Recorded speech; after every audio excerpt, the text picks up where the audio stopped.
말씀은 사무엘하 23장 20절에서 39절의 말씀입니다. 사무엘하 23장 20절에서 39절의 말씀을 합독하겠습니다. 또 갑스엘 용사의 손자 여호야다의 아들 브나야이니 그는 용맹스러운 일을 행한 자라. 일찍이 모압 아리의 아들 둘을 죽였고 또 눈이 올 때 구덩이에 내려가서 사자 한 마리를 쳐 죽였으며 또 장대한 애굽 사람을 죽였는데 그의 손에 창이 있어도 그가 막대기를 가지고 내려가 그 애굽 사람의 손에서 창을 빼앗아 그 창으로 그를 죽였더라. 여호야다의 아들 브나야가 이런 일을 행하였으므로 세 용사 중에 이름을 얻고 30명보다는 존귀하나 세 사람에게는 미치지 못하였더라. 다윗이 그를 세워 시위대 대장을 삼았더라. 요압의 아들 아사엘은 30명 중 하나요. 또 베들레헴 도도의 아들 엘하난과 하롯 사람 사뭇과 하롯 사람 엘리가와 발디 사람 헬레스와 드고아 사람 이케스의 아들 이라와 아나돗 사람 아비에셀과 호사 사람 무분네와 아오아 사람 살몬과 느도바 사람 마하레와 느도바 사람 바하나의 아들 헬렙과 베냐민의 자손에 속한 기브아 사람 리베의 아들 리떼와 비라돈 사람 분하야와 가하스 시내가에 사는 hit대와 아르바 사람 아비알본과 바루움 사람 아스마웹과 사알본 사람 엘리아바와 야센의 아들 요나단과 히랄 사람 삼마와 아랄 사람 사랄의 아들 아이암과 마아가 사람의 손자 아하스베의 아들 엘리벨렉과 길로 사람 아이도벨의 아들 엘리암과 갈멜 사람 헤스레와 아랍 사람 바아레와 소바 사람 나단의 아들 이갈과 갓 사람 바니와 암몬 사람 셀렉과 스리아의 아들 요압의 무기를 잡은 자 부에롯 사람 나하레와 이델 사람 이라와 이델 사람 가렙과 헷 사람 우리아라. 이상 총수가 37명이었더라. 아멘. 네, 기도하겠습니다. 하나님, 오늘 용맹스러운 일을 행하라 말씀을 주십니다. 하나님께 붙들린 인생이 무엇이고 또 연약하고 부족하지만 불러주신 하나님 은혜에 붙어가는 인생을 또 보여주십니다. 말씀이 우리에게 들리게 하시고 그 은혜 가운데 나가게 없어서 예수님 이름으로 기도드립니다. 아멘. 네, 오늘의 말씀은 사무엘하 23장 말씀으로 큐티 제목 용맹스러운 일을 행하라의 내용을 나누고자 합니다. 네, 우리가 휴대폰 사진첩을 정리하다 보면 오래된 단체 사진들을 또 볼 때가 있습니다. 사진을 보면 우리는 신기하게도 내가 어디 있는지를 너무나 잘 압니다. 그래서 함께 했던 사람들의 얼굴을 또 이렇게 살펴보다 보면 이제 이 사람은 지금 어떻게 지내나 내 생각을 하면서 추억에 빠지게도 됩니다. 우리 이름들도 그렇습니다.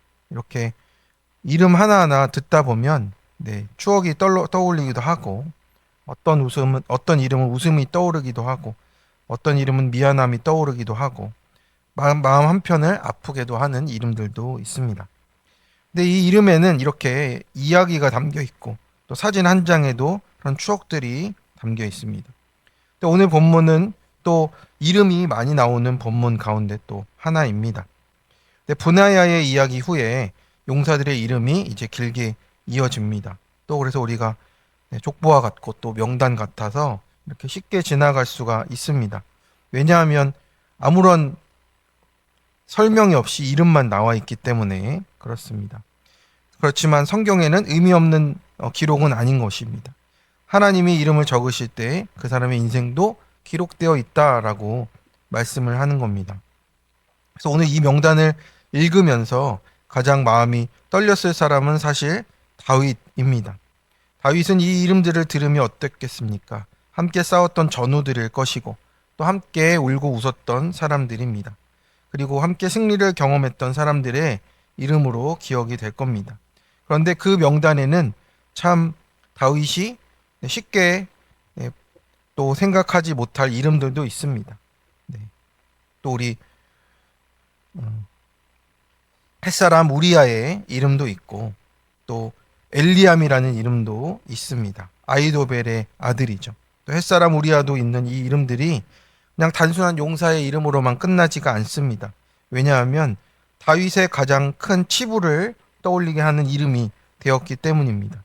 근데 하나님이 왜 굳이 이 이름들을 지우지 않습니까? 그 이유는 하나님께서 다윗을 정죄하시려는 게 아니라 평생 은혜를 잊지 않는 사람으로 살게 하시기 위함입니다.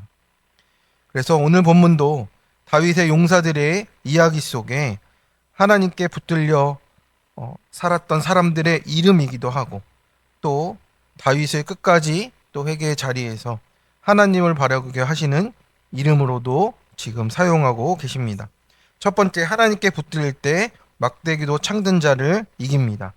그래서 분하야는 이제 다윗의 3대 용사에는 들지 못하지만 그에 못지않은 용맹이 있은 사람입니다. 20절에 이렇게 말합니다.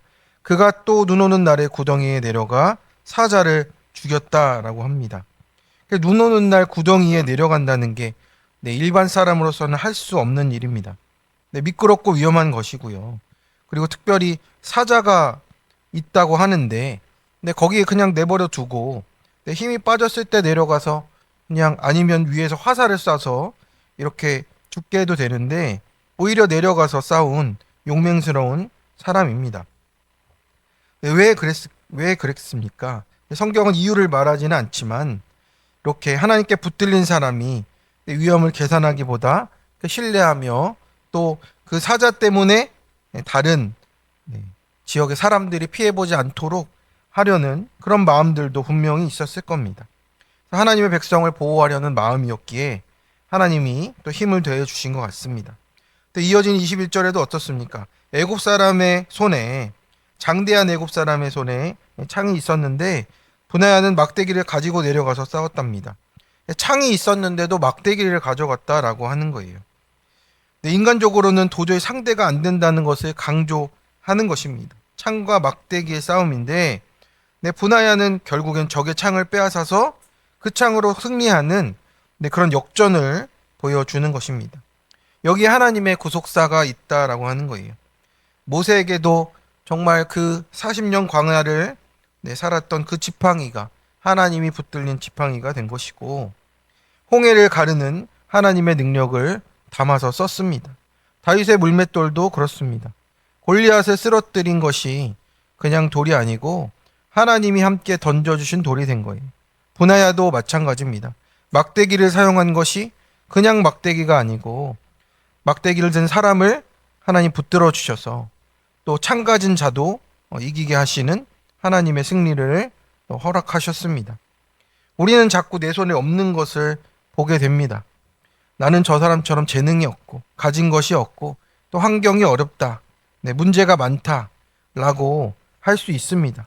그런데 누구나 그 자기가 가지고 있는 문제 속에서 살아가는 것이 우리들의 인생이라는 겁니다. 하나님은 그래서 내 손에 무엇을 들었느냐, 내 손에 더 유리한 것을 들었느냐 이것이 아니라 우리의 마음에 믿음으로 힘을 불어넣어 주십니다.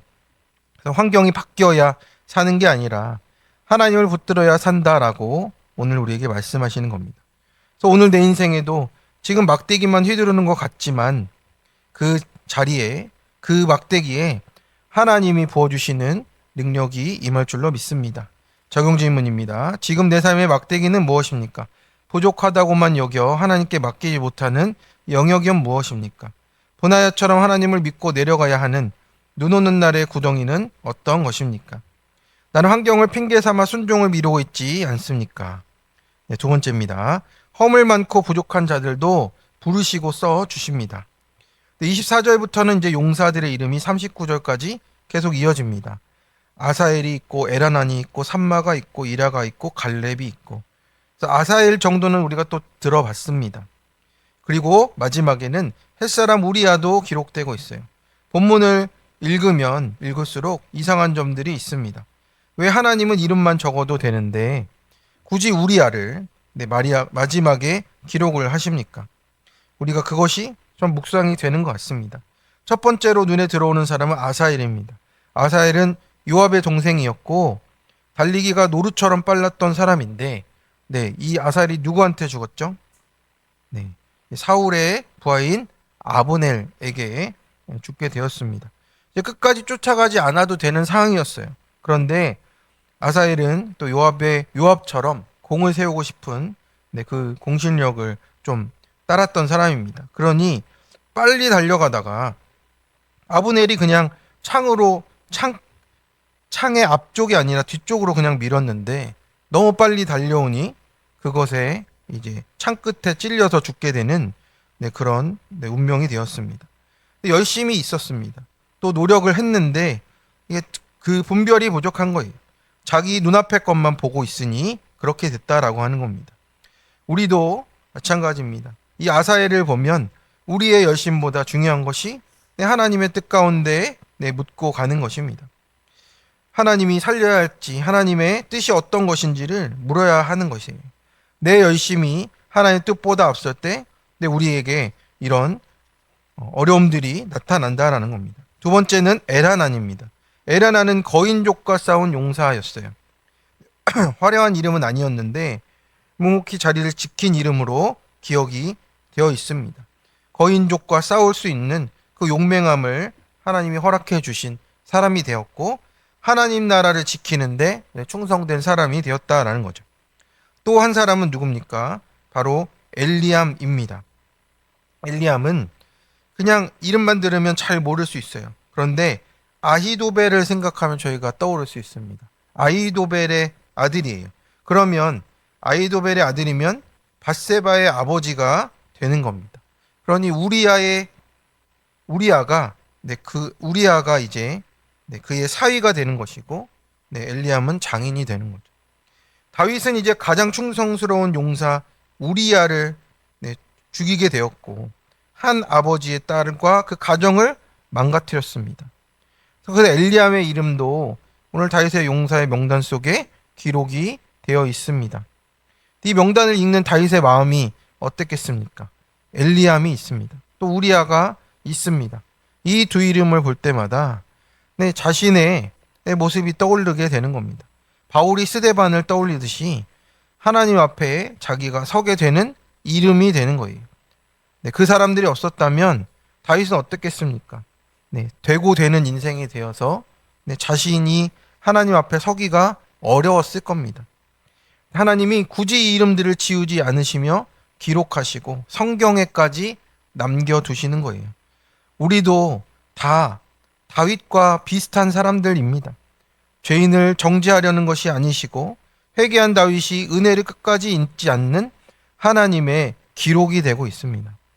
그래서 우리는 과거는 잊어버리고 삭제하면 된다 생각할 수 있는데 그것이 아니라 하나님 앞에 서게 하는 하나님의 기록이라는 것을 우리가 기억하며 은혜로 붙잡는 것이죠. 회개는 죄를 잊는 게 아니라 은혜를 잊지 않는 것이라 말씀을 하십니다. 흑역사 가운데서도 하나님이 그것으로 더욱 겸손하게 하시고 나 아닌 다른 죄인도 품게 하시는 길로 인도하십니다. 그래서 마지막은 누구입니까? 햇사람 우리아가 되고 있습니다. 우리아는 햇사람이에요. 이방인입니다. 언약 백성도 아닙니다. 하나님의 총회에 들어올 수도 없는 사람이 맞습니다.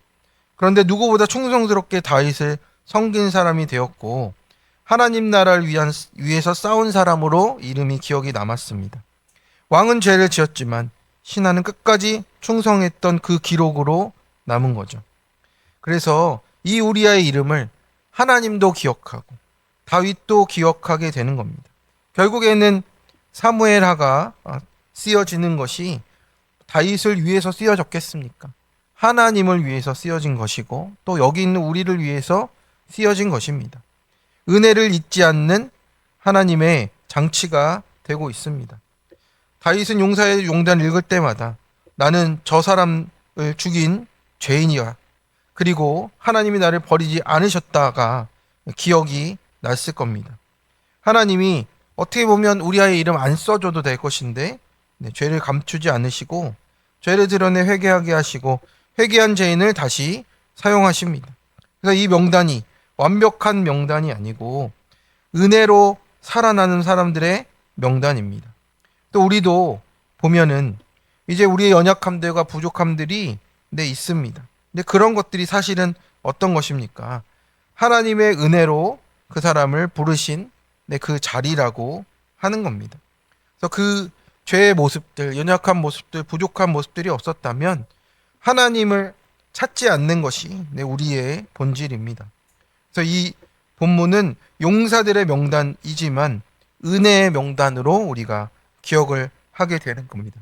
막대기 하나뿐인 분하야도 열심은 있었는데 부족했던 아사엘도 기록하시고 묵묵히 충성한 에라난도 기억하셨고, 또 다윗의 죄를 떠올리게 하는 아이도벨의 아들 엘리암과 우리아의 이름도 지우지 않으십니다. 다 각자의 자리에서 하나님 나라를 위해서 쓰임 받았다라는 뜻을 보여주시는 겁니다. 우리도 우리의 연약함과 부족함 가운데서 주님이 불러주셨습니다. 부족하고 연약하기에 불러주셨습니다. 그래서 그 내 손에 막대기를 초라하게 들고 있는 것 같지만 나를 붙드신 하나님을 바라보고 믿음으로 오늘을 살아내는 그 용사가 되기를 하나님이 오늘 우리에게 말씀해 주십니다. 네, 무신론자 아빠 집사님의 이야기예요. 오늘 작년 큐티인데 안면 이상 증세 아내로 인해서 믿음 없지만 큐티하는 교회로 왔고 세례받아도 기복적으로만 기도하고 또 이렇게 완고하게 지내던 중에 하나님이 자녀 교환을 통해서 불러주셨습니다.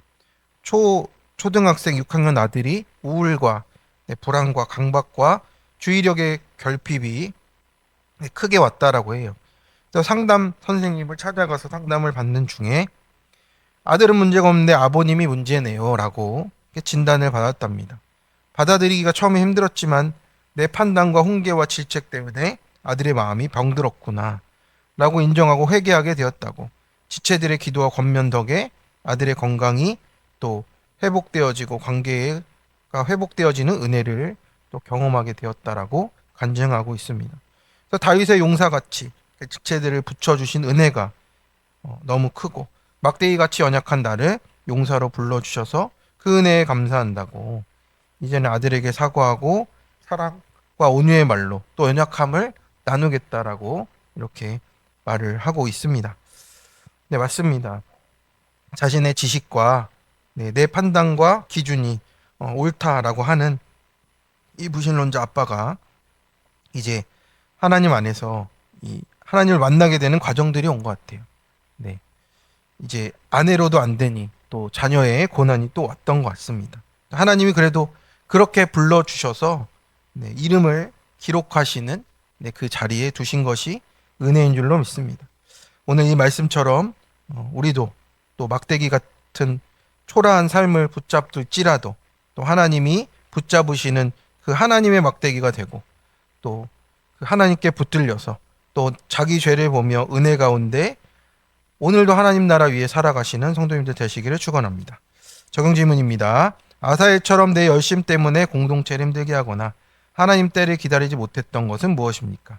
엘리암과 우리아의 이름을 보며 다윗이 자신의 죄를 기억한 것처럼 하나님께서도 오늘 잊지 말라 보여주시는 내 죄와 회개 사건은 무엇입니까? 하나님께서 허물 맞는 나를 공동체 안에 두신 이유가 무엇입니까? 연약하지만 써주시는 은혜에 감사하고 있습니까? 함께 기도하겠습니다. 오늘도 막대기같이 초라하고 힘없는 우리를 붙들어 주셔서 하나님의 말씀 듣는 자리로 불러주심에 감사를 드립니다. 다윗의 용사들의 이야기를 통해서 하나님, 우리가 살아가고 하나님 나라 위에 쓰임받은 것이 나의 능력과 지혜가 아니라 사람의 능력이 아니라 하나님께 붙들렸음을 오늘 말씀해 주십니다. 분하야가 창이 아닌 막대기를 들고서도 하나님을 의지하며 담대히 나아갔던 것을 보게 됩니다. 하나님을 의지하는 것이 늘 분하야의 힘이었음을 고백합니다. 우리의 시선이 문제와 현실에 머무르지 않게 도와주시고 막대기도 창으로 바꾸어 승리하게 하시는 하나님을 바라보도록 도와주시옵소서. 오늘 본문에 기록된 용사들의 이름이 있습니다. 아세열처럼 열심히 있지만 하나님 뜻보다 앞서지 않게 하시고 엘리암과 우리아의 이름 앞에서 다윗이 자신의 죄를 기억한 것처럼 다른 사람의 허물보다 먼저 내 죄를 보며 은혜 가운데 그 렌즈로 우리의 삶을 바라보고 자녀들을 바라보고 제들을 바라보고 교회를 바라보며 나아가는 회개하는 인생 되도록 주님 도와주시옵소서. 허물 많고 부족한 저희를 하나님의 공동체로 불러주셨습니다. 그 명단에서 지우지 말도록 또 하나님 그 은혜를 구하오니 우리를 붙잡아 주시옵시고 맡겨진 자리에서 끝까지 충성하는 자리로 나아가도록 믿음의 용사들로 오늘 하루를 살아가도록 붙잡아 주시옵소서.